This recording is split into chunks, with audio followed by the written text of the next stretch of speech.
Quantum healing एक बहुत ही sensitive topic, एक ऐसी चीज जो हमारे शरीर, हमारे मन, हमारे जीवन की पूरी संरचना को बदल के रख सकता है अगर हम इसके भौतिक स्वरूप को जान लें। इसको जानने के लिए जो पॉडकास्ट मैंने किया डॉक्टर शिखा के साथ, उसका फर्स्ट पार्ट हम लोगों ने पहले अपलोड किया। दूसरा पार्ट हम लोग अभी अपलोड कर रहे हैं, जो अभी आप इसके बाद देखेंगे। इसको 2 पार्ट्स में करने का रीजन ये था कि आप इसको गहरे से ग्रैस्प करके, एब्जॉर्ब करके अच्छे से समझ पाएं। तो जिन लोगों ने इसका फर्स्ट पार्ट नहीं देखा, वो मेरे चैनल पे अवेलेबल है, उसका लिंक यहाँ पर भी आ रहा है। उसका ये थंबनेल है, आप इस पर क्लिक करके पहले इस पार्ट को देखिएगा, फिर इस सेकंड पार्ट को देखिए। तो आज उसी पॉडकास्ट का क्वांटम हीलिंग का सेकंड पार्ट हम आपके सामने प्रेजेंट कर रहे हैं। वो लोग जो बहुत टाइम से डिमांड कर रहे थे कि हम क्वांटम अलाइनमेंट वाला वर्कशॉप जो लॉ ऑफ अट्रैक्शन और मैनिफेस्टेशन को लेकर के था, वो फिर से शुरू करें। तो 3 साल के बाद हम उसको दोबारा से वापस लेकर के आए हैं, क्योंकि टाइम की अवेलेबिलिटी नहीं रहती थी। लेकिन आप लोगों के इतने मैसेजेस, इतने जो हमको डीएम्स मिले, उस कारण हमने उसको फिर से शुरू किया है। वो इवेंट लाइव में करने वाला हूँ। उसका जो लिंक है वो आपको डिस्क्रिप्शन में और पिन कमेंट में मिल जाएगा। अगर आप चाहते हैं तो उसको भी चेकआउट कर सकते हैं। अगर आप उसमें जुड़ते हैं तो वहाँ मिलते हैं। अभी के लिए इस पॉडकास्ट को आत्मसात कीजिए। क्या ये ऐसा है जैसे कि आपने कहा कि एक होता है कि हम चाहते हैं, जैसे कि हमने कहा कि हम अपने दिल को स्वस्थ करना चाहते हैं, तो हम इस लेवल पर पहुंच जाएं कि हमारी धारणा ये हो जाए कि मेरा दिल स्वस्थ है। मेरा दिल स्वस्थ है। अभी आप हम्म, देखो ना, आज ये बोला जा रहा है कि ज्यादातर बीमारियां जो हैं वो साइकोसोमैटिक हैं। हम्म, मतलब मैंने यहाँ कट लगाया, कट लग गया, मैंने यहाँ एसिड डाला, जल गया, लेकिन ये एक्जीमा अंदर से उठ के आ रहा है, ये क्या है? सोराइसिस अंदर से उठ के आ रहा है, ये क्या है? ऑब्वियसली मेरे गलत खाने पीने का नतीजा हो सकता है, लेकिन इसके साथ ये ज्यादा डिपेंड कर रहा है कि मेरे भाव क्या थे, मेरे विचार क्या थे। ऑटो इम्यून का एक बहुत बड़ा कारण है suppression of thoughts, suppression of feelings. कि मैंने अपनी भावनाओं को इतना दबा करके, इतना क्रुद्ध करके रखा कि अब वो मेरे शरीर के सेल में जो है दिख रही है मैं, क्योंकि वो सप्रेस्ड थी अंदर एनर्जी के लेवल पर। और थॉट, इमोशन और फीलिंग, ये सब कुछ क्या है? ये वाइब्रेशन ही तो है। हम जो थॉट लेते हैं, जो इमोशन मेरे पास आते हैं, आज ईईजी मशीन के थ्रू हम देख सकते हैं कि वो वाइब्रेशन है। पहले ऐसा लगता था, ये क्वांटम फिजिक्स के इवॉल्व होने से पहले, कि सिर्फ दिल ही धड़कता है। ईजी आने के बाद पता चला कि दिमाग भी धड़कता है, ये भी वाइब्रेट कर रहा है लगातार। और ये वाइब्रेशन किन लेवल्स पर कर रहा है? Alpha, beta, theta, delta, gamma, इन लेवल्स पर। तो अगर मेरे विचार एक वाइब्रेशन है, मेरे विचार एक एनर्जी है, तो अगर एक ऐसी अवस्था, मान लो, अब मैं इसको बड़ा ना एक क्लियर करके समझाता हूं ताकि लोगों को समझ में आए। अब मैं यहां से बोल रहा हूं कि तुम्हारा शरीर ठीक हो गया, तुम्हारा शरीर ठीक हो गया, तुम्हारा शरीर ठीक हो गया, तुम्हारा शरीर ठीक हो गया। मैं मैटर टू मैटर काम कर रहा हूं, विच इज नॉट पॉसिबल, क्योंकि वो जो रूट कॉज था वो मैटर में नहीं है, वो एनर्जी में है। Which is not possible. मैं ऊपर से कुछ, आप एक पेड़ पर लगा हुआ सेब काट तो सकता हूं, लेकिन उस सेब के दोबारा आने की प्रोबेबिलिटी को खत्म नहीं कर सकता हूं, क्योंकि मैंने जड़ नहीं काटी है। अगर मैं फिजिकली बात कर रहा हूं, मैटर टू मैटर, तो मैं रूट कॉज पे हीलिंग नहीं कर सकता। लेकिन आप ध्यान करते करते एक ऐसी अवस्था में पहुंच गए जहां where there is no body, there is no time, there is no space. आप उस एनर्जी के सबसे करीब हो। उस एनर्जी के मोड में अगर, और जो अच्छा दूसरी चीज यहां पर ये समझते हैं कि विचार क्या है सूक्ष्मतम स्तर पर? एनर्जी। विचार क्या है? एक वाइब्रेशन। विचारों की अपनी एक फ्रीक्वेंसी है, और आपके एक एक सेल की एक फ्रीक्वेंसी है। इसीलिए हमने सेल को आज इलेक्ट्रोकेमिकल कंपाउंड बोला है, बायो इलेक्ट्रिकल कंपाउंड। यानी कि वो इलेक्ट्रिसिटी के साथ वो इलेक्ट्रोमैग्नेटिक फील्ड जनरेट कर रहा है अपनी। तो अगर मैं उस सूक्ष्मतम स्तर पर पहुंच गया जहां पर मैं भी एनर्जी हूं, और वहां पर मेरे पास एक विचार है जो कि अपने आप में क्या है? एक वाइब्रेशन की चीज है।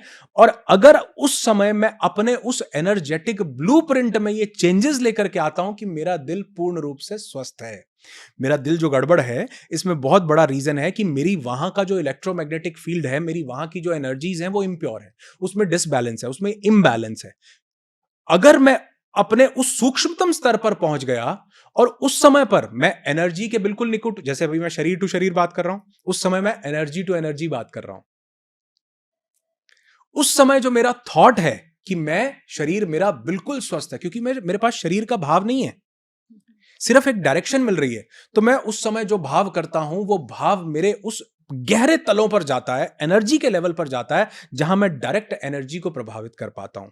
और फिर अगर मैं उसको अटेंशन दूं, उस भाग को, अगर मैं अपनी इंटेंशन रखूं कि मैं स्वस्थ हो चुका हूं, तो फिर वो ऑब्जर्वर इफेक्ट उस एनर्जी को कोलैप्स करता है मैटर में, उसको मैटर के रूप में वो देखना शुरू करता है। तो धीरे धीरे मेरे शरीर में वो भाव जो मैंने दिए थे वो वास्तविक रूप से मेरे शरीर में दिखने लगते हैं, क्योंकि बीमारी भी एक भाव है जो कई साल पहले का भी हो सकता है आपके शरीर को दिया हुआ कि मैं वर्दी नहीं हूं या मैं ये। इसीलिए तो लुइसे कहती हैं कि हर एक इमोशन आपको लगातार अगर आप उसको क्रॉनिक बना लेते हो तो वो आपको कुछ ना कुछ बीमारी दे रहा है। और यही अगर मैं वो अच्छे भाव को लगातार बना लूं सूक्ष्मतम स्तर पर, तो मैं 10 गुना, 100 गुना, 1000 गुना ज्यादा तेजी से काम कर पाऊंगा, क्योंकि अब भाव मैं शारीरिक रूप से नहीं दे रहा, अब मैं एनर्जी के बहुत निकट जाके उसको ऑब्जर्व करके उसके ऊपर ध्यान दे करके अब मैं वो भाव को बदल रहा हूं। बिल्कुल, मतलब आपने बहुत अच्छे से इसको क्लियर किया है कि जो हम लोग सोच रहे हैं कि फिज़िकल लेवल पे हमारे साथ दिक्कत है, वो फिज़िकल लेवल पे नहीं है, वो एनर्जी के लेवल पे शुरुआत हुई है, एनर्जी के लेवल पे है, तो एनर्जी के लेवल पे पहुँचना है और फिर एनर्जीज़ को ही चेंज करना है, क्योंकि वहाँ पे एनर्जी की गड़बड़ हुई है।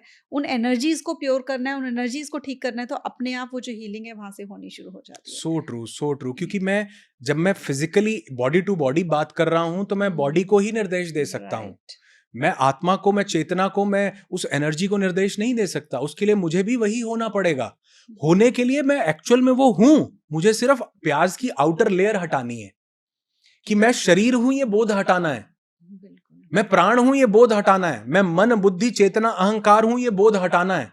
और ध्यान में वो बोध हटता है और फिर उस समय जो इंटेंशन होती है वो शरीर को कहीं और ही ले जाती है। और हम तो ये मतलब सैकड़ों लाखों लोगों के साथ ये चमत्कार होता हुआ देखा है एक्चुअल में, जो धीरे धीरे जब क्वांटम साइंस इवॉल्व करेगी तो बकायदा ये केस स्टडीज, ये चीजें लोगों के सामने क्वांटम साइंस रखेगी, तब हमें एक्चुअल में मालूम चलेगा कि कॉन्शियसनेस को अगर डायरेक्ट किया जाए तो वो क्या कर सकती है।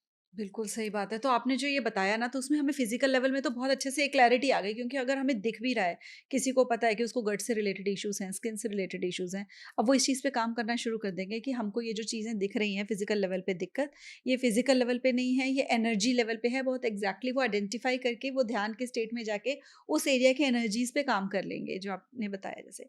अब जो बाकी चीज़ें आपने कहा कि हम जो भी चाहते हैं वो हो सकता है, किसी को रिलेशनशिप में इश्यूज़ आ रहे हैं, किसी को फ़ाइनेंशियल इश्यूज़ आ रहे हैं। तो वो कैसे इंटेंशन सेट करके, क्योंकि वो कहीं एक जगह पे तो फोकस नहीं कर रहा है, जैसे किसी को हार्ट का है तो वो हार्ट पे फोकस कर रहा है कि यहाँ की एनर्जीज ठीक करनी है, तो वो कैसे सही करेंगे और वो एनर्जी के लेवल पर कैसे वो चीज़ें आती हैं कि वो चीज़ें लिमिट हो जाती हैं किसी की लाइफ में। थोड़ा अलग लगेगा लेकिन मैं थोड़ा समझाने का प्रयास करता हूं। जैसे मान लो रिलेशनशिप्स की अभी बात की, तो रिलेशनशिप्स में इश्यूज आ रहे हैं, तो मुझे अक्सर यही लगता है या हर एक व्यक्ति को यही लगता है कि मैं इन इश्यूज को खत्म करूं, या मुझे ऐसा लाइफ पार्टनर चाहिए था, या मुझे ऐसा व्यक्ति चाहिए, या तुम ऐसे हो जाओ। ये भी एक चाहत है।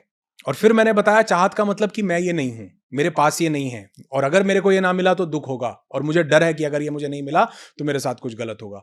तो यानी रिलेशनशिप्स की अगर हम बात करें, या वेल्थ की, या पैसे की, किसी भी चीज की, तो जो मैं चाहता हूं वो मुझे होना है। मान लो मुझे आप में एक क्वालिटी चाहिए कि ये जो है मेरी बहुत ज्यादा केयरिंग करे, तो अब मुझे ये एक्सपेक्टेशन आपसे नहीं रखनी है कि आप मेरी केयरिंग करोगे, मेरे को केयर करोगे। ये मुझे हो जाना है। Like attracts like. मैं जिस वाइब्रेशन पर रेजोनेट कर रहा हूं उसी वाइब्रेशनल बीइंग की चीजें मेरे साथ होने लगेंगी। और अगर मेरे पास ऑलरेडी कोई व्यक्ति, मेरे रिलेशनशिप में कोई व्यक्ति ऑलरेडी है, तो अगर मैं वो हो जाता हूं तो मेरा इलेक्ट्रोमैग्नेटिक सिग्नेचर बदलता है, जिसको हमने बोला आभा मंडल, ऑरा। और अगर मेरा ऑरा बदलता है तो जो व्यक्ति मेरे ऑरा में एंटर करेगा वो मेरे ऑरा से प्रभावित होगा। तो अगर मैं ये चाहता हूं कि मेरी वाइफ केयरिंग हो जाए, और अगर मैं केयरिंग हो गया, तो आप समझो जो मैं हूं उसी प्रकार का व्यक्ति मुझे रिलेशनशिप्स में मिलेगा। एक चीज़ मैं छोटा-सा, क्योंकि इसी से रिलेटेड है, फिर कहीं वो मिस ना हो जाए। आपने कहा कि अगर आप खुद केयरिंग हो जाते हो, यहाँ पर मुझे ये पूछना था कि जो केयर हम दूसरे से एक्सपेक्ट कर रहे हैं, वो केयर हम अपनी खुद की करनी शुरू कर देते हैं, या जिससे हम एक्सपेक्ट कर रहे हैं वो हमारी केयर करे, हम उसकी करनी शुरू कर देते हैं, तो वो चेंजेस आते हैं? आप एक्सपेक्ट नहीं करते, आप केयर ही हो जाते हो। आपका स्वभाव हो जाता है। तो जब आपका स्वभाव हो गया तो ऑब्वियसली आप अपनी भी केयर करोगे और आप दूसरे को भी केयर दोगे। ये आपका स्वभाव हो गया। एक होता है सत्य और एक एक होता है असत्य। मैं केयर करता नहीं हूं, ना मुझे चाहिए, लेकिन दिखाने के लिए मैं वो कर देता हूं, तो ये मेरा स्वभाव नहीं हुआ। मेरा स्वभाव, एक स्टोरी यहां पर याद आती है, आचार्य रजनीश से सुनी थी। उन्होंने कहा कि एक व्यक्ति है, वो बहुत बड़ा संत है, साधु है, कोई बाबा है। उन्होंने, उनके पास कोई घर पे बच्चा आ गया और बच्चे ने कुछ उधम मचा दिया, कुछ इधर उधर कुछ बिगाड़ दिया, वो कर दिया, और जैसे ही वो बाबा ने देखा, वो संत अंदर आए, उन्होंने एकदम से उठे, उन्होंने उसको गुस्सा कर दिया, थप्पड़ मार दिया। फिर वो बाहर गए और एकदम से उन्हें पछतावा हुआ कि ये क्या हुआ है। और फिर वो वापस आए, आईने के सामने खड़े हुए और अपने आप से माफी मांगी कि यार ये मैंने क्या कर दिया, ये मुझसे क्या हो गया। वो यहां पर ये समझाने की कोशिश कर रहे हैं कि आपसे वही हुआ है जो आप थे, अब आप अच्छा बनने का नाटक कर रहे हो। आप जो होते हो, आपकी चेतना के स्तर से वही निकल कर के आता है। इसीलिए अक्सर हम लोग ये बात बोलते हैं कि अगर लाइफ पार्टनर चुनना हो तो सबसे पहले उसके साथ 7 साल बिताओ। लोग बोलते हैं 7 साल बिताना तो मुश्किल है, तो फिर मैं बोलता हूं कि फिर ऐसे 7 दिन बिताओ जहां 7 के 7 दिन उसे गुस्सा दिलाओ, वो हर समय गुस्से में रहे। क्योंकि जब वो गुस्से में रहेगा तो वो अपना असली स्वरूप दिखा देगा कि उसका असली स्वभाव क्या है, अंदर से निकाल देगा। तो मैं अपने लिए केयरिंग हूं, दूसरे के लिए केयरिंग हूं। अगर मैं किसी एक चीज को 10 में से एक चीज पर अप्लाई कर रहा हूं, 9 चीजों पर नहीं, तो इसका मतलब ये मेरा स्वभाव नहीं है, मैं वहां पर प्रिटेंड कर रहा हूं। तो जो केयरिंग है वो अपने प्रति भी केयरिंग हो जाएगा, वो दूसरे के प्रति भी केयरिंग हो जाएगा, वो हर चीज के लिए, वो न जानने वाले के लिए भी केयरिंग हो जाएगा। सड़क पर जाता कोई व्यक्ति गिरता दिखेगा, वो उसको भी उठाने का प्रयास करेगा, उसको भी मदद करने का प्रयास करेगा। वो दूसरों को देख करके उसमें स्वयं को देखेगा, केयरिंग हो जाएगा। तो ये हमारा आंतरिक स्वभाव है, ये बाहर की परिस्थितियों पर डिपेंडेंट नहीं है कि करोड़पति है तो इसके लिए मैं केयरिंग हूं, ये गरीब है तो इसके लिए मैं केयरिंग नहीं हूं। वो हर एक के लिए केयरिंग है, क्योंकि केयरिंग वो दिखाता नहीं बल्कि उसके अंदर से निकल कर आने वाला एक स्वभाव है। तो यानी अगर मुझे जिंदगी में मैं कहीं पर भी कुछ चाहता, कुछ भी करना, तो मुझे चाहना नहीं है, मुझे सिर्फ उसको एक थॉट रूप में देखना है और मुझे वो हो जाना है। अगर मैं चाहता हूं मेरे पास कल को बहुत पैसा हो, तो मैं अभी पैसे वाला हो जाऊं ना, अभी पैसे वाला हो जाऊं। और यहां पर एक सबसे बड़ी चीज लोगों को, अभी मैं कल भी एक पॉडकास्ट में ये बात कर रहा था कि लोग ये गलती कर रहे हैं सबसे बड़ी, कि मान लो मुझे आगे चल के एक BMW चाहिए या एक मर्सिडीज चाहिए। सिखाने वाले भी और सीखने वाले भी दोनों यही काम कर रहे हैं कि वो बोल रहे हैं ऐसे देखो कि तुम यहां से उतरोगे और नीचे तुम्हारी मर्सिडीज खड़ी है, तुम्हारी जेब में मर्सिडीज की चाबी है, तुम नीचे मर्सिडीज तुम उतरोगे, लेकिन मैं तो नीचे उतरूंगा तो मेरी तो ऑल्टो खड़ी है। वहीं पर एक विरोधाभास उत्पन्न हो गया, वहीं पर। तो मुझे उस व्यक्ति या उस वस्तु को रिलेशनशिप्स में या पैसे में कि मैं कल को करोड़पति, मुझे नहीं। तो सभी लोग जो है इसी चीज को कर रहे हैं। जैसे मैं एक छोटी सी चीज पूछता हूं आपसे कि मान लो आप जिंदगी में कुछ भी पाना चाहते हो, फॉर मतलब कोई भी एग्जांपल ले लेते हैं, किसी आम व्यक्ति का एग्जांपल ले लेते हैं। मान लो वो गाड़ी पाना चाहता है, 50 करोड़ रुपए कमाना या कुछ भी। तो मान लो मैं पूछता हूं, मान लो वो व्यक्ति आप ही हो, तो मैं आपसे पूछता हूं, मान लो आपने कहा कि मैं एक बहुत बड़ी गाड़ी या कोई मर्सिडीज BMW या कुछ भी ऐसा आप पाना चाहते हो। तो जब आप उसको पालोगे, उसके बाद आपके पास क्या भाव होगा? सबसे पहला भाव क्या आएगा? मान लो आप वो व्यक्ति हो, क्या हैप्पीनेस का, हैप्पीनेस आएगी। दूसरा इमोशन क्या आएगा कि वो गाड़ी आपने पा ली है, मान लो अभी पा ली सेंस है, of accomplishment, sense of accomplishment आएगा। तीसरी चीज क्या आएगी? एक शायद पीस भी आएगी कि हाँ पीस भी पीस आएगी। मिल तो रही है। यानी कि लोग क्या कह रहे हैं कि आप नीचे उतरो, उस गाड़ी को देखो। मैं कह रहा हूं अपने अंदर नीचे उतरो और इमोशंस को देखो, जो इमोशंस उसको पाने के बाद आप हासिल करना चाहते हो। क्योंकि अगर मैं गाड़ी की बात करूं तो हम मैटर टू मैटर काम कर रहे हैं। This is Newtonian physics and this doesn't work, this don't work. हम क्या कर रहे हैं, हमको एनर्जी होना पड़ेगा। Thought is an energy, thought is vibrating. तो मुझे क्या थॉट आना चाहिए? मेरे emotions which is energy in motion, मेरे पास क्या इमोशन होना चाहिए? Feeling which is the language of your body, कि मैं शरीर से कैसा महसूस कर रहा हूंगा। तो मुझे सूक्ष्मतम स्तर पर काम करना है। नीचे उतर के गाड़ी को ऐसा नहीं देखना कि मेरी मर्सिडीज नीचे खड़ी है, अपने शरीर में अंदर नीचे उतरना है और देखना है कि अगर मेरे पास मर्सिडीज खड़ी हो तो मेरे पास क्या होगा? हैप्पीनेस होगा, सेंस ऑफ अकम्प्लिशमेंट होगा, पीस होगा। तो ये होगा नहीं। इन तीनों इमोशंस को अभी जीना शुरू कर दो। सेंस ऑफ अकम्प्लिशमेंट, हैप्पीनेस और पीस किसी चीज के मोहताज नहीं है। तो आप अभी सोचो, जो ये सोच रहा है कि मेरे पास गाड़ी आ चुकी है, मेरी नीचे खड़ी है, वो यही सोचे कि गाड़ी नहीं खड़ी, लेकिन गाड़ी मेरे पास आ चुकी है। लेकिन उसके बाद मेरे पास इमोशंस क्या आने चाहिए? ये तीन। अपने पूरे दिन को सेंस ऑफ अकम्प्लिशमेंट, पीस और हैप्पीनेस से जी करके देखो। इसके पीछे का जो रूट था वो अपने आप चल करके आ जाएगा। उसके लिए उसकी कल्पना करने की ज़रूरत नहीं है। इसीलिए कई लोग बोलते हैं सर मैं कटरीना कैफ को कैसे अट्रैक्ट, इसको कैसे, मैं ऐश्वर्या राय, मैं ये वो व्यक्ति को आप अट्रैक्ट नहीं कर सकते हो। उसको पाने के बाद आपको क्या भाव आएगा, जब वो भाव आपने पैदा किया तो जरूरी नहीं वही व्यक्ति, लेकिन वो व्यक्ति जिसके कारण आपको ये भाव आ सके, वो व्यक्ति आपके जीवन में आएगा। क्योंकि आपने सोचा कि कटरीना कैफ या किसी को भी मैं अट्रैक्ट कैसे कर ले, हो सकता है वो आपके जीवन में आ जाए और आपका पीस बिल्कुल ही डिस्ट्रॉय कर दे। राइट। तो करता क्या, मैं इतनी बड़ी एक्ट्रेस हूं, एक फिल्म का 50 करोड़ लेती हूं, तू क्या वो आपका पीस डिस्ट्रॉय कर दे। तो आपने उन इमोशंस के ऊपर काम करना है, उससे शायद कटरीना कैफ नहीं, लेकिन वो सही व्यक्ति आएगा जो उन इमोशंस से आपको एक मैचिंग देगा, आपको पीस देगा, आपको हैप्पीनेस देगा और सेंस ऑफ अकम्प्लिशमेंट देगा। तो मैटर टू मैटर नहीं, energy to energy. Are emotions, are thoughts and are feelings are pure vibrational things.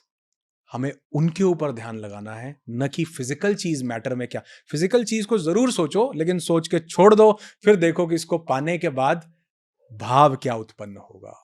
उसके ऊपर काम करेंगे तो सूक्ष्मतम स्तर के ऊपर काम करेंगे, और हेल्थ, वेल्थ, रिलेशनशिप्स, सब चीजों में हम वो पा पाएंगे। बहुत खूबसूरत तरीके से आपने बताया, हेल्थ का आपने बताया कि कैसे हील कर लेना है खुद को, कैसे सूक्ष्म लेवल पर जाकर हम हील करेंगे, रिलेशनशिप्स का आपने बहुत ही प्यारे तरीके से बताया है। और ये जो जितने भी लोग बैठे हुए हैं ना फोटोज चिपका कर अपने विजन बोर्ड पे कि इसी को अट्रैक्ट करना है, इसी को अट्रैक्ट करना है, अब उनको एक क्लैरिटी मिल जाएगी कि कौन सही है वो हमारे पास आने दें, जिससे कि वो भाव हमारे पास आए, जिन भाव के लिए हम उस पर्सन को या जो भी चीज़ें हम जिंदगी में चाह रहे हैं अपने, उनको अट्रैक्ट करना चाह रहे हैं। तो बहुत ही कमाल का एक आपने ना ट्रांसफॉर्मेशनल सी क्लैरिटी दी है कि इतना अच्छे से आपने उसको एक्सप्लेन कर दिया। एक चीज़ मैं और जो जानना चाह रही थी, जैसे कि आपने कहा कि आपको वो चीज़ हो जानी है, केयरिंग आप हो जाओगे, आपको कुछ करना नहीं पड़ रहा, और रिलेशनशिप्स आपके कैसे हील हो जाते हैं। एक पर्सन के लेवल पे, इंडिविजुअल के लेवल पे अगर हम आज देखें ना, तो आज के समय में बहुत सारे लोग, मैक्सिमम लोग यही कहते हैं कि हमारे पास ज़िंदगी में प्यार नहीं है, हम लव्ड फील नहीं करते, हम तो सबसे प्यार करते हैं लेकिन हमसे कोई बदले में प्यार नहीं करता। तो वहाँ पे ये एनर्जी के लेवल पे क्या गड़बड़ हो रही होती है और उस चीज़ से कैसे हील करके बाहर आएँ? क्या बात है। देखो, एनर्जी कभी भी पाने का भाव नहीं रखती, क्योंकि एनर्जी अपने आप में संपूर्ण होती है। अगर मैं सबसे प्यार करता हूं और मुझसे कोई नहीं कर रहा, अगर मेरे पास ये टर्म है तो ये व्यापार है, प्यार नहीं है। I am in a trade. मैं प्यार इसलिए कर रहा हूं क्योंकि लोग मेरे से प्यार करें। क्योंकि अगर मैं ये स्टेटमेंट इसलिए दे रहा हूं कि लोग मेरे से प्यार नहीं करते, लेकिन मैं तो देखो सबसे प्यार करता हूं, तो मैं ये एक्सपेक्ट भी कर रहा हूं कि मैं प्यार इसलिए दे रहा हूं क्योंकि लोग मेरे से प्यार करें। तो जहां पर मेरा पाने का भाव है, वो वही भाव हो गया कि मैं ये चाहता हूं, चाहता नहीं, हो जाना है। अगर आप प्यार देते हो तो आप जिंदगी में कभी ये कंप्लेंट नहीं करोगे, क्योंकि प्यार देना अपने आप में एक संपूर्णता है, उसमें पाने का भाव नहीं आता है। जब एक माँ एक छोटे से बच्चे को, एक शिशु को जन्म देती है, तो बदले में वो शिशु उसको कुछ भी नहीं दे रहा होता, लेकिन उस माँ के अंदर जो ऑक्सीटोसिन रिलीज हो रहा होता है, जितना प्यार वो उस बच्चे से महसूस कर, बच्चा तो माँ भी बोल नहीं पा रहा है अभी ठीक से, बच्चा तो अभी आपको पहचान भी नहीं रहा है पहले के 10-12 दिनों में, लेकिन माँ ऐसा प्यार महसूस कर रही होती है। वो बदले में ये नहीं चाह रही होती कि बच्चा वापस से मुझे प्यार दे दे, वो प्यार हो गई है। और जब वो प्यार हो गई है तो उसकी वो पाने की चाहत ही खत्म हो गई, क्योंकि जो आप हो वो आपको पाने की चाहत क्या है। इसलिए वो प्यार जब आप हो जाते हो तो आप एक्सपेक्ट नहीं करते, वो ऑटोमेटिकली आप ही हो। एक्सपेक्ट कर रहे हो तो इसका मतलब बाहर से कहीं से आएगा ना, और जब आप हो गए तो इसका मतलब आप हो, बाहर से आने की जरूरत ही नहीं है। बाहर से आए या ना आए, अप दीपो भवा, अपना दीपक आप खुद बन गए, आपने खुद जला लिया अपने प्यार को। तो इसका मतलब कि मुझे देना, मुझे एक्सपेक्ट नहीं करना है कि कोई मुझसे प्यार करे, मैं प्यार हो जाऊं। और ये प्यार हो जाना सबसे बढ़िया, सबसे बड़ा एग्जाम्पल इस चीज का ये है कि आप प्यार बांटने लगते हो बिना इस एक्सपेक्टेशन के कि बदले में मुझे ये दो। इसीलिए आप एक चीज देखोगे, एक स्टडी हुई थी कुछ टाइम पहले कि वो लोग, फॉरेन में बहुत कल्चर है पेट्स रखने का, और अजीब अजीब तरह के भी पेट्स रख लेते हैं वहां, क्रोकोडाइल भी रख लेते हैं। अभी मैं यूएस गया था तो मैंने देखा लोगों ने क्रोकोडाइल, स्नेक्स और टर्टल, टॉर्टॉइज, ये पेट्स रखे हुए हैं। ये किसी की वीडियो थी, किसी ने कॉकरोच पेट रखा हुआ कॉकरोच पेट था। रखा हुआ है। तो लोगों ने अपने, आप देखो वहां पर ये कल्चर है कि लोगों ने अपना दोस्त ऐसे को बनाया जहां से वापस कुछ एक्सपेक्टेशन नहीं है, वो प्यार देना चाह रहे हैं बस। लोग जो घर में डॉग रखते हैं वो कई बार उससे इतना मोहब्बत करते हैं, इतना मोहब्बत। डॉग से आपको बदले में क्या एक्सपेक्टेशन होगी कि ये मुझे कमा के देगा, पैसे ला के देगा, मूवी की टिकट खरीदेगा, मेरे साथ गोवा पे जाएगा, मेरे साथ ये करेगा, मुझे भी बदले। वो क्या एक्सपेक्ट है? लेकिन वो देने में संपूर्णता का भाव है। वो उस प्राणी को एक डॉग की तरह नहीं देख रहे हैं, वो उनके प्यार को एक्सप्रेस करने का एक यंत्र बन चुका है। तो वो लोग जो डॉग से, पेट से, पेड़ों से, नदियों से, पहाड़ों से, म्यूजिक से लोगों को मोहब्बत हो जाती है। वो चीज बदले में कुछ रिटर्न नहीं दे रही, लेकिन मोहब्बत ऐसी होती है कि आप मोहब्बत करते करते मोहब्बत ही हो गए। जहां आपको कोई क्या दे रहा है इस बात से फर्क नहीं पड़ता, क्योंकि अब वो लाइट बाहर से कहीं से नहीं आ रही, आपके अंदर से प्रज्वलित हो रही है। और जब लाइट अंदर से प्रज्वलित होती है, इसको बता करके महसूस नहीं किया जा सकता, इसको सिर्फ पा करके महसूस किया जा सकता है। इसीलिए ये कहा जाता है एक स्टडी में कि वो लोग जो दूसरे लोगों से प्यार करते हैं वो सदा एक्सपेक्टेशंस में ही रहते हैं कि ये वापस मुझे कब मिलेगा। लेकिन वो लोग जो ऐसी चीजों से, पेड़ से, नदी से, पहाड़ से, डॉग से, पेट से, जहां से वापस कुछ नहीं मिलना, उनको प्यार की ज्यादा संतुष्टि होती है बजाय कि किसी व्यक्ति विशेष से प्यार करने में। मीरा के पास श्री कृष्ण नहीं है, वो किसी और कालखंड में हुए, मीरा किसी और कालखंड में हुई, लेकिन मीरा ऐसा नाम जप रही है भगवान श्री कृष्ण का। आप देखो कि वो है ट्रू लव, मोहब्बत, कि आप बदले में कुछ नहीं पा रहे हो, बस आप हो गए हो। मैं तो गली गली गोपाल गाने लगी, दुख लाखों सहे मुख से गोविंद कहे, श्री कृष्ण गोपाल गाने लगी। मतलब हुआ क्या? मैं ही प्रेम हो गया हूं, मैं ही प्यार बन गया हूं, बाहर से नहीं चाहिए। बहुत अच्छी आपने बात बोली कि खुद ही प्रेम हो जाना है, बाहर से नहीं चाहिए। और जो आप ये स्टडी की भी बात कर रहे थे कि वो लोग ऐसे लोगों से, ऐसी चीज़ों से, वस्तुओं से या पेट्स रखकर उनसे प्यार कर रहे होते हैं जहाँ से उन्हें बदले में नहीं प्यार मिल रहा होता। बस एक मेरे अंदर क्यूरोसिटी के उससे थॉट आ रहा था कि कहीं ऐसा तो नहीं कि जब वो प्यार इंसानों से होता है तो बदले में हर्ट मिल रही होती है, इस वजह से वो प्यार अपना जो अंदर है वो ऐसी जगह पे डायरेक्ट कर देते हैं जहाँ उनको बदले में सिर्फ प्यार ही मिलेगा या फिर कुछ भी नहीं मिलेगा, वो बेटर है हर्ट ना मिले, बस कहीं ऐसा तो नहीं हो रहा होता? नहीं, बिल्कुल ठीक है। हम एक सामाजिक प्राणी हैं, और हुँ। जब हम लोगों से डील करते हैं तो लोगों से डील करने में हमको हर्ट भी मिलता है, हमको गिल्ट भी मिलता है, हमको ग्रीफ भी मिलता है, हमको बहुत तरह के इमोशंस मिलेंगे, क्योंकि हम समाज में रहते हैं। इसीलिए हमारे योगियों ने कहा, इसीलिए बहुत बुद्धों ने कहा, इसीलिए बहुत संतों ने कहा कि प्रेम करना है तो उस ईश्वर से प्रेम करो। इसीलिए उन्होंने बोला प्रेम करना है तो अपने आप से प्रेम करो। इसीलिए उन्होंने बोला प्रेम करना है तो अपने अंतरतम स्वभाव से प्रेम प्रेम करो। क्योंकि यहाँ पर एक्सपेक्टेशन नहीं है, और हम तो बुद्ध हुए नहीं, हम तो बुद्ध ही हैं। तो हमें तो एक्सपेक्टेशन है कि मेरी वाइफ मेरे लिए ये करेगी, मेरा हस्बैंड मेरे लिए ये करेगा।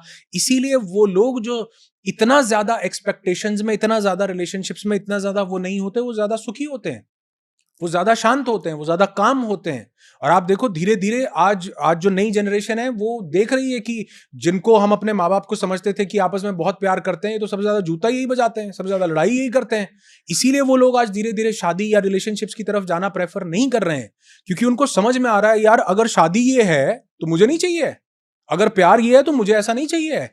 तो मुझे तो वो अपनी फुलफिलमेंट अपने आप, अपने संपूर्णता, अपने स्वभाव से करने की चेष्टा करे। तो बाहर से जब भी हम कुछ करेंगे हमें एक्सपेक्टेशंस होंगी, क्योंकि हम इंसान हैं, हमें हर्ट होगा, हमें पेन होगा, हमें ग्रीफ होगा, हमें गिल्ट होगा, हमें दुख होगा, हमें जेलसी होगी, हमें 50 तरह के इमोशंस आएंगे। इसीलिए वो लोग जो अपने साथ ज्यादा समय बिताते हैं, अपने साथ समय बिताने से खाली ये नहीं है कि अकेले एकांत में आके बैठ जाओ। समय बिताने से मतलब है जिनकी अपने से कनेक्टिविटी बहुत ज्यादा है, उनकी एक्सपेक्टेशन किसी दूसरे से खत्म होती जाती है। उनकी एक्सपेक्टेशन दूसरे से मिले, सिर्फ दूसरे से ही मिलेगा, ये नहीं रहती। तो उनको वो भाव स्वयं से मिलना शुरू हो जाता है। इसीलिए योगियों ने, बुद्धों ने, बहुत समझदार लोगों ने ये बोला कि ध्यान में बैठना सबसे बड़े प्रेम की सबसे बड़ी चीज है जो आपको ध्यान दे सकता है। तो इसलिए ध्यान में बैठो, आप देखोगे प्रेम का फुवारा भी कहीं अंदर से फूट रहा है, आप देखोगे कि मोहब्बत भी कहीं अंदर से निकल के आ रही है, आप देखोगे कि जो भी आप संसार में पाना चाहते थे, जैसे अभी हमने बोला happiness, peace, gratitude, sense of accomplishment, sense of satisfaction, वो सब अंदर से निकल के आ रही है। क्योंकि असल में वो आएगी अंदर से ही, चाहे गाड़ी मिलने के बाद आए, चाहे पैसे कमाने के बाद आए, चाहे रिलेशनशिप्स मिलने के बाद आए, वो आएगी तो अंदर से ही। वो कोई दूसरा व्यक्ति आपको कभी भी दे नहीं सकता, आपके अंतर मन ने ही दी है। फर्क सिर्फ इतना है, माध्यम कोई और बना है। अब माध्यम भी आप हो जाओ और माध्य भी आप हो जाओ, अपने अंदर से ही निकालो और अपने लिए ही निकालो। तो इससे आपका अपने से कनेक्शन भी बहुत ब्यूटीफुल होता है और आपकी एक्सपेक्टेशंस भी कम हो जाती हैं। लेकिन संसार में है तो एक्सपेक्टेशंस रहेंगी, ये बात 100% सही है। बिल्कुल, तो आपने जो इसी में बात बोली कि आपो दीपो भव, आपने बोला, मतलब अपना दिया खुद बने, वो कैसे बने? देखो, अपना दिया खुद बनने का मतलब ये है, बुद्ध ने ये स्टेटमेंट इसलिए दी थी कि आप जो भी पाना चाहते हो उसको बाहर नहीं ढूँढना। आप अगर उसको ग्रंथों में, किताबों में या इधर-उधर भी ढूँढते हो तो आप उन्हीं की बताए हुए मार्ग पर चलोगे, इसलिए ध्यान करो, ताकि आपके अंदर से एक ऐसी रोशनी निकले जो आपको प्रभावित करे, आपको प्रेरित करे। और जैसे हम ये बात करते हैं कि यथा ब्रह्मांडे तथा पिंडे, तो उस पूरे ब्रह्मांड की इंफॉर्मेशन इस पिंड में है, इसके एक-एक सेल में, एक-एक कण में, एक-एक अणु-अणु में, एक एटम में पूरे ब्रह्मांड की इंफॉर्मेशन है। हम किसी प्लैनेट पर जाते हैं, मून पर जाते हैं, तो वहां से हम बहुत थोड़ी सी चीज लेकर के आते हैं और उस पूरे प्लैनेट की जानकारी ले लेते हैं। ये भी ले लेते हैं कि इसके नीचे 15,000 किलोमीटर नीचे एक कोर होगा, लावा होगा, जबकि हमें चीज एक छोटी सी मिली है। तो ऐसे ये छोटी सी चीज जो है, ये पूरे ब्रह्मांड की इंफॉर्मेशन हमें दे देती है। और अप दीपो भव इसलिए कहा कि उस छोटी से छोटी चीज तक पहुंचो, लेयर्स हटाओ, आप अपनी जानकारी खुद से पा जाओगे। जैसे मैं अक्सर ये एग्जांपल देता हूं, 50 बार दिया होगा, फिर से देना चाहूंगा कि जब आप कोई चीज खो जाती है और आप उसको इधर उधर 50 जगह ढूंढने लगते हो, नहीं मिलती है, लेकिन आप शांत होकर आराम से बैठते हो, अरे यार वहां रखा था चश्मा, वहां रखा था फोन, वहां रखी थी चाबी, अंदर से एकदम दिमाग में आ जाता है। क्यों आ जाता है? क्योंकि वो इंफॉर्मेशन तो यूनिवर्स में थी, आपकी बुद्धि उसको एक्सेस नहीं कर पा रही थी। और जब आप सूक्ष्मतम स्तर पर गए, जहां आप ही यूनिवर्स हो गए, जहां आप ही वो एनर्जी हो गए, तो अब उस एनर्जी फील्ड से इंफॉर्मेशन ड्रॉ कर ली आपने। मैटर उस एनर्जी, अब यहां पर ये मान लो इतनी जगह खाली है, अब मैं यहां से क्या ड्रॉ कर रहा हूं? मेरी मेरी मेरी गाड़ी की चाबी कहां रखी है? मेरी कार की चाबी मैं कहां क्या ड्रॉ कर रहा हूं? कुछ भी नहीं। लेकिन अगर मैं ही ये हो गया जहां पर वो गाड़ी की चाबी की इंफॉर्मेशन जिस क्वांटम फील्ड में है, मैं उसी सूक्ष्मतम स्तर पर चला गया, तो मैं उसकी इंफॉर्मेशन को एक्सेस कर पाऊंगा, क्योंकि यहां पर मुझे कुछ नहीं दिख रहा, लेकिन एनर्जी को पता है कि इस क्वांटम फील्ड में वो इंफॉर्मेशन है। तो बुद्ध ने कहा अपना दिया खुद इसलिए बनना है, क्योंकि जब आप अपने अंदर उतरते हो, तो आप वो दुनिया की हर इंफॉर्मेशन जो पाना चाहते हो, उसके सही मायने पा पाते हो। This is the most important शब्द, सही मायने पा पाते हो। सपोज करो ये मेरा एक दोस्त है प्रशांत, मेरा इससे झगड़ा हो गया। अब मैं आपके पास आया हूं ज्ञान लेने के लिए कि मुझे ज्ञान दो, अब मैं प्रशांत के साथ क्या करूं? तो आप मुझे क्या ज्ञान दोगे? अपनी बुद्धि, अपने विवेक, अपने जीवन के एक्सपीरियंसेस, और आपका दोस्तों के साथ कैसा स्वभाव रहा, या आप प्रशांत के बारे में क्या जानते हो, आप इसके इसी बेसिस पर, which is very much limited. लेकिन सही क्या है, ये ब्रह्मांड जानता है कि मेरा और इसका सही क्या होना चाहिए। तो जब मैं अंदर उतरता हूं, तो मेरे अंदर एक दिया जलता है, वो मेरे अंदर से शुद्ध चेतना आती है, वो मेरे अंदर से एक जागृति आती है कि मुझे प्रशांत का झगड़ा हुआ, तो अब मुझे ये करना चाहिए। इसीलिए यहां पर एक बहुत फेमस सेइंग ऐड करना चाहूंगा कि बॉलीवुड मूवीज में दिखाया गया ना कि दो दिल मिलेंगे तो बारिश होगी, और मतलब लड़का लड़की का अट्रैक्शन हुआ तो पत्ते झड़ रहे हैं, पेड़ झड़ रहे हैं, हवाएं चल रही हैं, आंधियां चल रही हैं, ये हो रहा है, वो हो रहा है। बिल्कुल गलत है। जब आपका सोलमेट, आपका लाइफ पार्टनर, आपका ट्विन फ्लेम, वो जो शिव और शक्ति हो जाने वाला है, जब वो व्यक्ति आपको मिलेगा, तो आपके बाहर आंधियां नहीं चलेंगी। बाहर चल रही हैं तो डिसरप्शन है, बड़ी लिमिटेड बुद्धि है। आपके अंदर से एक सुकून आएगा कि इस व्यक्ति के साथ बड़ा पीसफुल लग रहा है, इस व्यक्ति के साथ बहुत शांत लग रहा है, बहुत आनंद महसूस हो रहा है।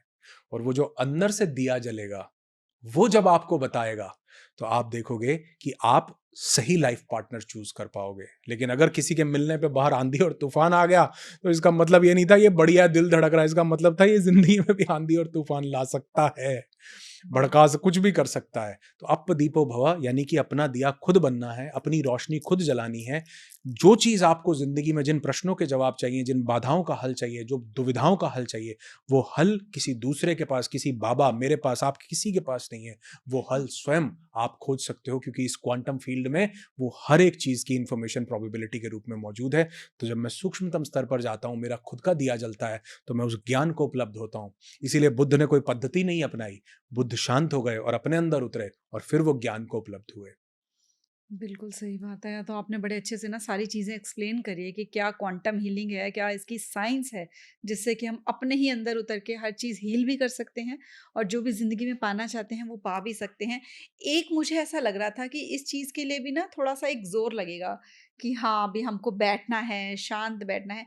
तो जिन लोगों को साइकोलॉजिकल इश्यूज हो रहे हैं इस समय पे, ओवरथिंकिंग रहती है, एंग्जाइटी रहती है, या डिप्रेशन में है, वो हमारा जब ये पॉडकास्ट देखते हैं और वो कोशिश करना चाहते हैं कि हम भी इसके ऊपर वर्क करें, अपनी एनर्जीज के ऊपर वर्क करें, क्या उनके लिए एक ऐसी टेक्निक है जिससे उनके लिए आसान हो जाए उस लेवल तक पहुंचना? हाँ, बिल्कुल एक ऐसी टेक्नीक है और ये मैं जिस भी व्यक्ति को आज तक मैंने बताया है, उसके जीवन में कोई अवसाद, कोई डिप्रेशन, कोई स्ट्रेस, कोई एंग्जायटी रही नहीं। फ़र्क सिर्फ़ इतना है कि 100 लोगों को बताता हूँ तो 20 ही लोगों का डिप्रेशन मिट पाता है, 80 का नहीं मिटता। क्यों? क्योंकि 80 करते नहीं। उनको लगता है ये भी कोई चीज़ है, लेकिन करो तो जानो, ये सिर्फ एक चीज़ है कि अपनी सांसों के साथ एक हो जाना और अपनी सांसों को गहरा और लंबा करना। ये जो हमारी फिजिकल बॉडी है, हमारा अन्नमय कोश है, इसके बाद हमारी दूसरी लेयर आती है जिसको हमने प्राणमय कोश बोला। जहां पर प्राण which is the vital energy force जो फ्लो कर रही है हमारी 72,000 नाड़ियों में, ये प्राण जब बैलेंस में होता है तो मनोमय कोश पूरा बैलेंस में आने लगता है प्राणमय कोश के थ्रू। तो अगर मैं अपने प्राणों को बैलेंस कर लूं, वो वाइटल एनर्जी जो फ्लो हो रही है उसको बैलेंस कर लूं, तो मेरे कोई भी किसी तरह के जो स्ट्रेस, डिप्रेशन, एंग्जाइटी के विचार हैं, वो ऑटोमेटिकली आप देखोगे कि वो शांत होने लग जाएंगे।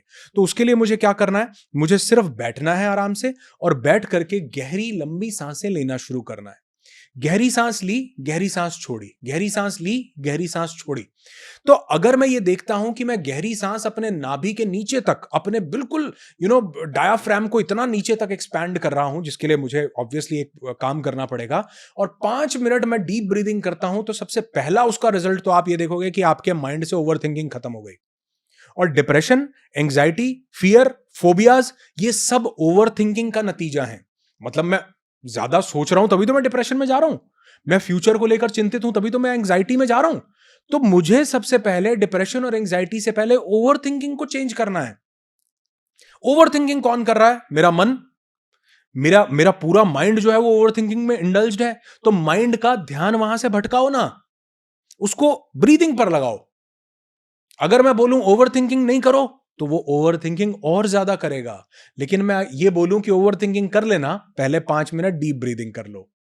तो अब उसके पास करने को एक ही काम है, या तो वो ओवर थिंकिंग कर सकता है या डीप ब्रीदिंग कर सकता है। तो वो डीप ब्रीदिंग करने जब भी व्यक्ति बैठता है, तो ये प्राण वायु, ये वाइटल एनर्जी, ये वाइटल फोर्स हमारी अपान वायु के साथ जहां मिलती है, ये अपान वायु ऊपर की तरफ जा रही है हमारी नाभि के नीचे के केंद्र से, ऊपर से प्राण वायु आ रही है। पंच वायु से बने हम, प्राण, अपान, व्यान, उड़ान, समान। ये वायु बैलेंस होते ही शरीर की, आप देखोगे कि वो मानसिक विकार जाने लगते हैं, डिप्रेशन जाने लगता है, अवसाद जाने लगता है। क्योंकि आपने डिप्रेशन को नहीं काटा, आपने एंग्जाइटी को नहीं काटा, आपने ओवर थिंकिंग को ही काट दिया।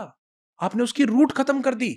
और धीरे धीरे आपको रस आने लगेगा। आज आप 5 मिनट बैठे हो, कल 10 मिनट बैठो, अगले हफ्ते 15 मिनट कर दो, उससे अगले हफ्ते 17 मिनट कर दो, फिर 20 मिनट कर दो।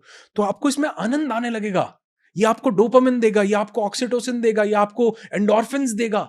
और धीरे धीरे जैसे आनंद आने लगेगा, तो धीरे धीरे माइंड अपने आप ही उन विकारों को छोड़ देगा। 2 चीजें बोली थी, और दूसरी चीज ये होगी कि इससे आएगी शून्यता। इससे आप उतरोगे अंदर।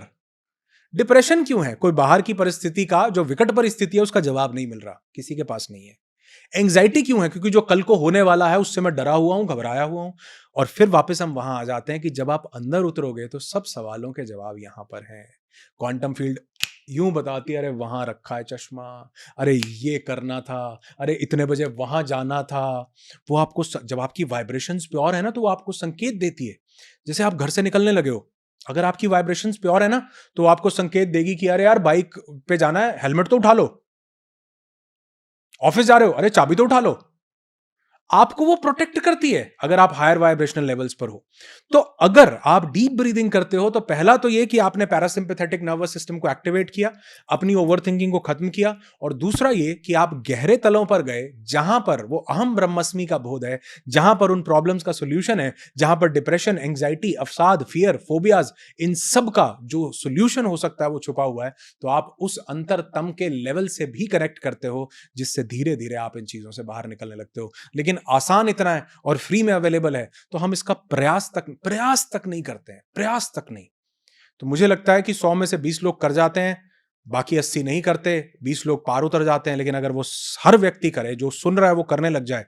आपको डिप्रेशन, एंग्जाइटी नहीं भी है तो भी इसे करो, अपने जीवन के गूढ़तम रहस्य को अगर आपने जानना है तो। सांसों पर ध्यान लगाओ, पहले सांसों को गहरा करो 5 मिनट, उसके बाद जितनी देर बैठने का मन हो बैठ जाओ और सांसों को देखते रहो आराम से, आती जाती सांस को देखते रहो बस। वाह! इतना आसान है ना, वही आपने सही बोला कि कई बार हमें कोई चीज़ बहुत आसान लगती है ना, तो हमें लगता है कि चलो कोई मुश्किल बता दो, वो पहले कर लेते हैं, आसान चीज़ों को लास्ट में डाल लेते हैं। तो वाक़ई में जो इतनी इफ़ेक्टिव चीज़ है, उसी पे सबसे पहले काम करना चाहिए जो आसान है। तो जैसे ही हमने बात करी अब हम पॉडकास्ट के एंड की तरफ आ रहे हैं, कुछ एक चीज़ें जो मुझे अब लग रहा था कि हम सम अप करते जाएँगे।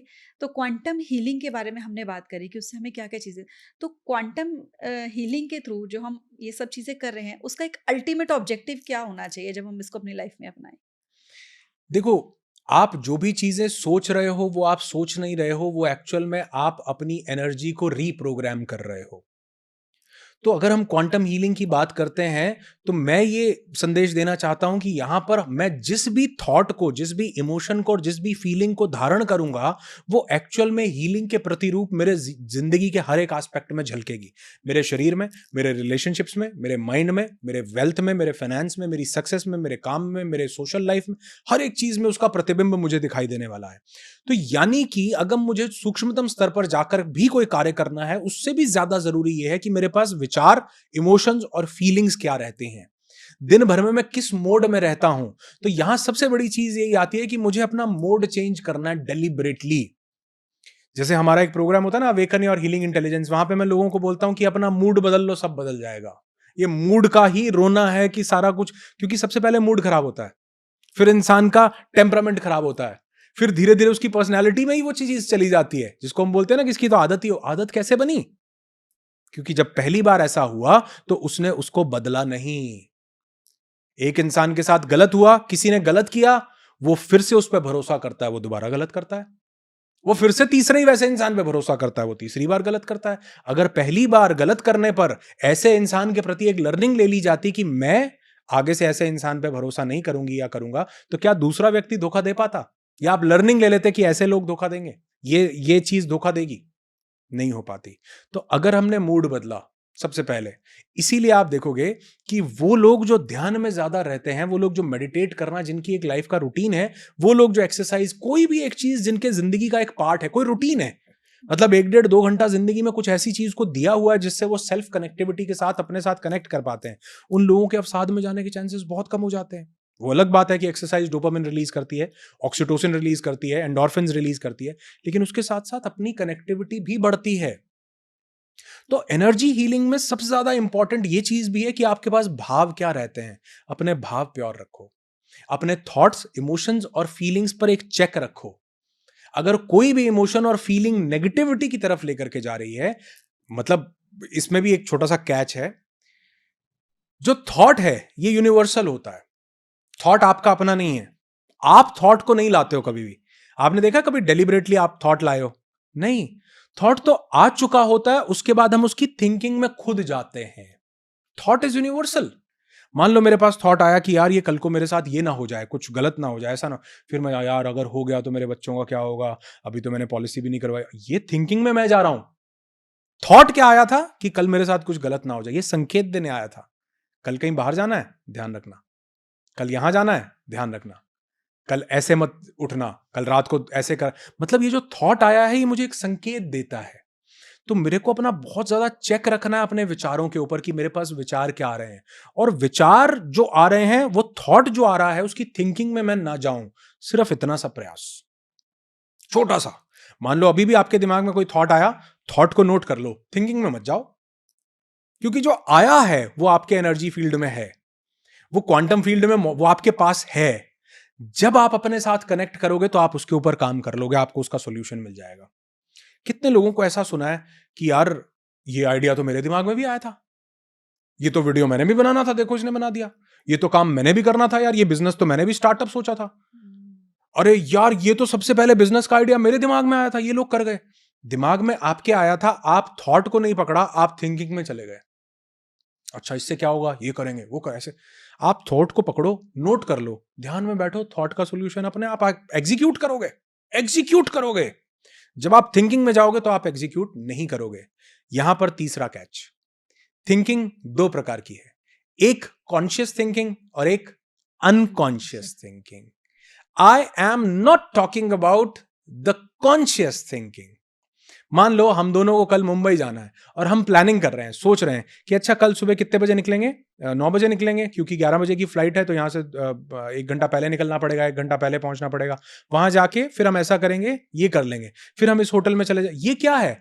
ये कॉन्शियसली हम लोग एक चीज को प्लान कर रहे हैं। एक है अनकॉन्शियस कि यार कल मेरे साथ कुछ गलत होने वाला है, और फिर मैं अनकॉन्शियसली, मुझे पता भी नहीं है, मैंने चाहा नहीं कि मैं ये प्लान करूं कि मेरे साथ कुछ गलत होने वाला है, लेकिन एक थॉट आया और मैं उस थॉट की थिंकिंग में निकल गया, निकल गया, निकल गया, कहीं दूर निकल गया, अंत में कहीं चला गया। ये गलत है। अनकॉन्शियस थिंकिंग में नहीं जाना। कॉन्शियस थिंकिंग अगर हम कर रहे हैं, विचार कर रहे हैं, ब्रेनस्टॉर्मिंग कर रहे हैं, वो बहुत जरूरी है, बहुत बहुत जरूरी है। लेकिन अनकॉन्शियसली अगर कोई थॉट आ गया, थॉट को पकड़ो, नोट करो, उसके ऊपर उसको लिख लो नोटपैड में, अपने ध्यान में बैठ जाओ, देखो कैसे नहीं उसका जवाब मिलता। तो बिल्कुल। हम इससे उस सूक्ष्मतम स्तर पर जा सकते हैं जहां पर हम ये देख पाएं कि एनर्जी वाकई कैसे काम कर रही है। ये जो क्वांटम ने, ये यूनिवर्स ने जो मुझे विचार दिया है, इसके पीछे वाकई कोई लॉजिक था, इसके पीछे वाकई मुझे किसी चीज के ऊपर सोचना, मनन करने की आवश्यकता थी। और ध्यान में आपको उसके विचार, उसका जवाब जो है वो अवश्य मिलेगा, और लोग इसको किसी भी चीज में इस्तेमाल कर सकते हैं। देखना, उनको रिजल्ट जरूर मिलेंगे।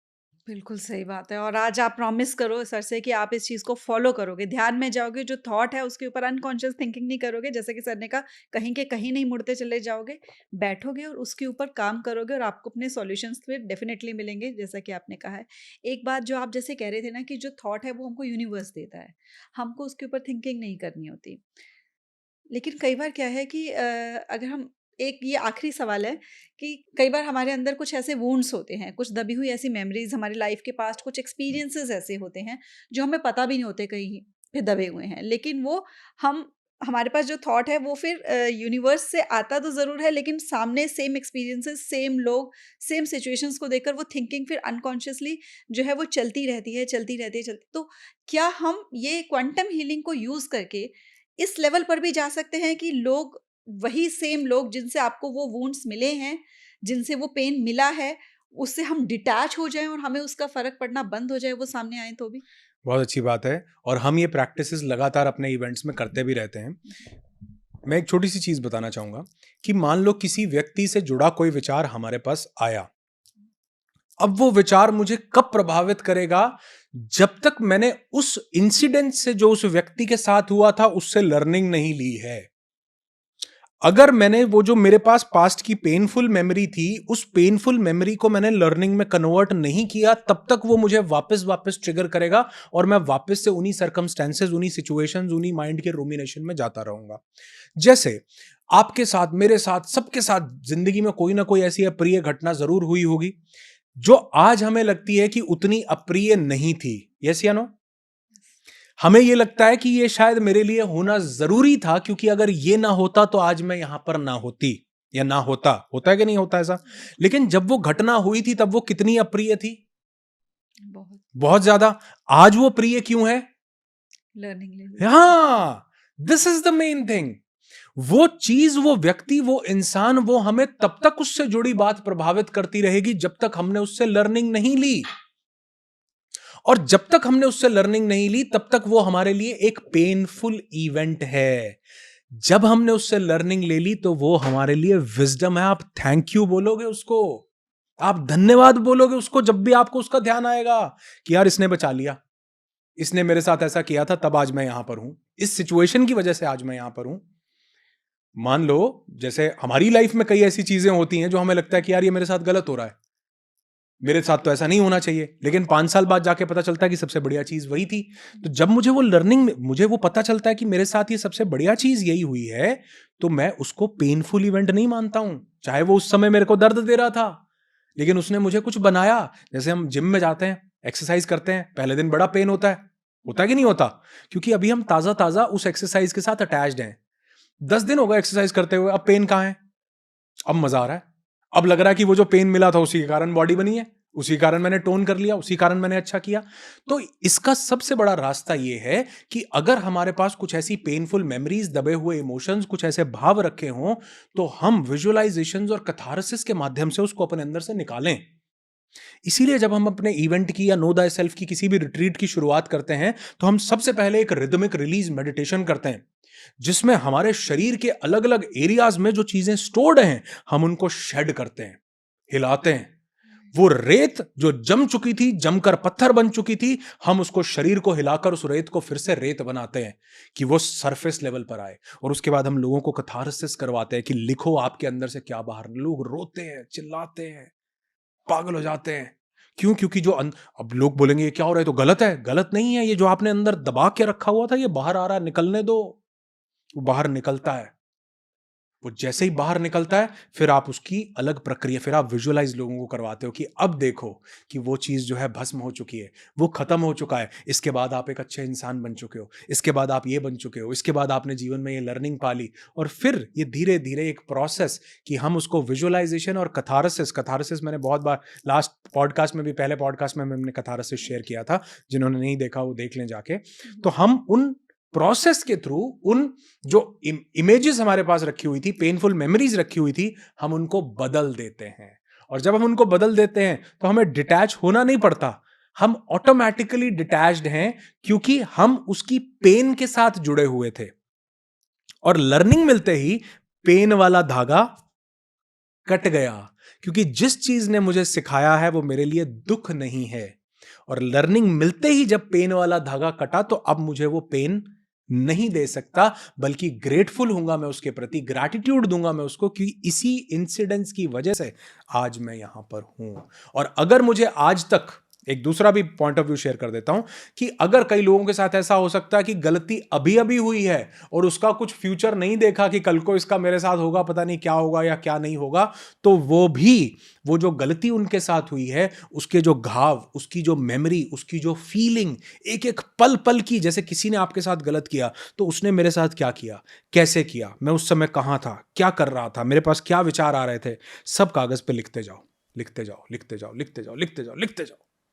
सब अपने अंदर से डंप कर दो उस पेपर पे। और फिर उसको सिजर से, पढ़ना नहीं है ना, पढ़ाना है किसी को, सिजर से कट करो या आग में जला दो। ये भाव आप जब अपने ही ब्रेन को, अपने ही मन को देते हो कि मैंने उसको अंदर नहीं रखा, मैंने बाहर निकाल दिया और अब मैंने उसको खत्म कर दिया, तो ब्रेन इसको सच मानने लगता है। Because your mind doesn't know the difference between reality and imagination. आप इमेजिन करो कि ये सारे भाव मैंने ऐसे निकाले, पेपर पर डाल दिए और अब मैंने इसको जला दिया। ब्रेन को लगता है वाकई हो रहा है। और अगर इस प्रोसेस को आप 3 4 5 बार रिपीट कर देते हो, तो आपका माइंड, जिसको हम न्यूरोप्लास्टिसिटी बोलते हैं, दोबारा से रीवायर हो जाता है और वो मेमोरीज, वो चीजें आपको जिंदगी में कभी परेशान नहीं करती। बहुत ही आसान तरीका ये बताया है, इंस्टेड ऑफ वेट करने की कि कोई आएगा और हमको ठीक करेगा, अगर वो आज से ही स्टेप ले लेते हैं तो वो उन पेनफुल मेमोरीज से निकल सकते हैं और लेसन्स भी जो ले सकते हैं।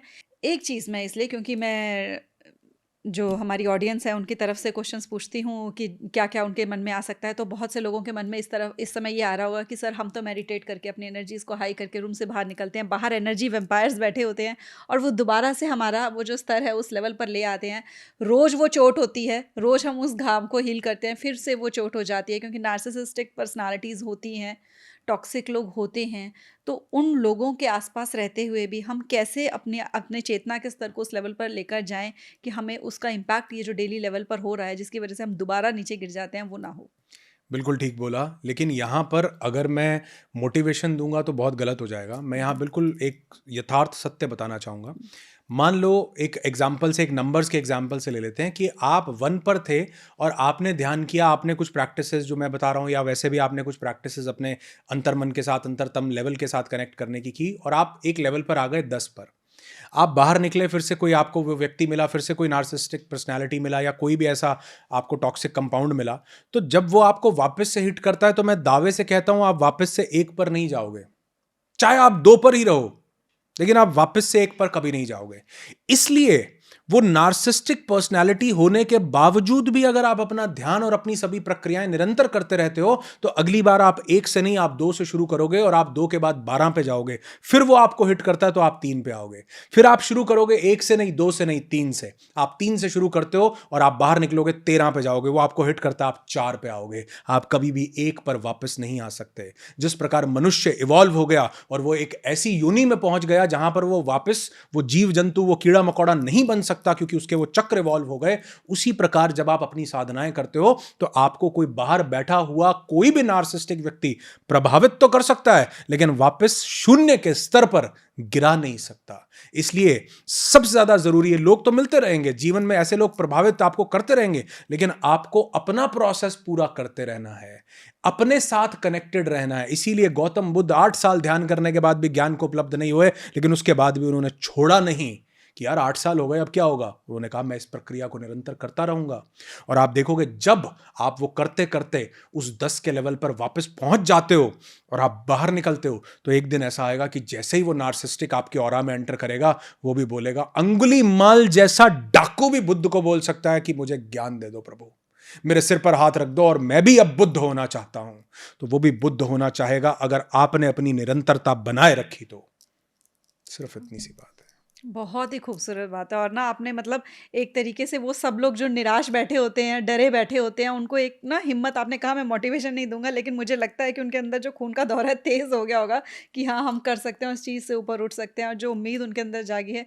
और आपने इसमें एक शब्द बोला था, मैं उसमें क्वेश्चन आपसे नहीं पूछूँगी, मैं ऑडियंस से पूछूँगी। सर ने बात करी अभी बीच में कि हम अपने चक्र को हील कर लेते हैं, जब हम इस प्रोसेस में जाते हैं। तो अब अगर मैं चक्र के बारे में बात करनी शुरू करूँगी तो डेफ़िनेटली ये पॉडकास्ट और कई एपिसोड्स में जाएगा। तो अगर आप चाहते हैं कि एक अलग से एपिसोड हो जिसमें हम चक्र हीलिंग के ऊपर ही फोकस करें डिटेल में, यस लिख के कमेंट ज़रूर करना। हम दोबारा से सर को पकड़ के लाएंगे और इसी तरह से सवाल पे सवाल पूछेंगे। और साथ ही अगर आपका कोई क्वेश्चन भी है ना चक्र से रिलेटेड, वो भी कमेंट सेक्शन में पूछ लेना, तो मैं उसको नोट करके सर से अच्छे से वो सारे क्वेश्चंस पूछूंगी, ताकि हम डिटेल में एक एक चक्र पे काम करके अपनी चेतना को उस लेवल पर पहुंचा सके कि अगर आपके आसपास अंगुलीमाल डाकू भी है ना, तो वो भी हाथ जोड़ के आपके आगे सरेंडर कर दे। तो थैंक यू सो क्या मच बात इतना है। कीमती समय देने के लिए, इतनी पेशेंस के साथ हर क्वेश्चन को सुनने के लिए और उसका जवाब देने के लिए। Thank you so much. Thank you so much. और मुझे भी आज बहुत आनंद आया, और ऐसे सवाल किसी ने नहीं पूछे जैसे आपने पूछे हैं, और इतना गहरे स्तर पर जो आज हम जा पाए हैं। और मुझे लगता है कि मैंने भी शायद अपने किसी भी पॉडकास्ट में इतने गहरे लेवल पर, सूक्ष्मतम स्तर पर, जो मैं बोलने में भी अटक जाता हूँ कई बार, उस गहरे स्तर पर क्वांटम की इतनी गहरी चर्चा नहीं की है। तो वो क्वेश्चंस के माध्यम से ही निकल पाना पॉसिबल था। So thank you so much for such beautiful and awakening questions, and thanks for having me once again. Thank you.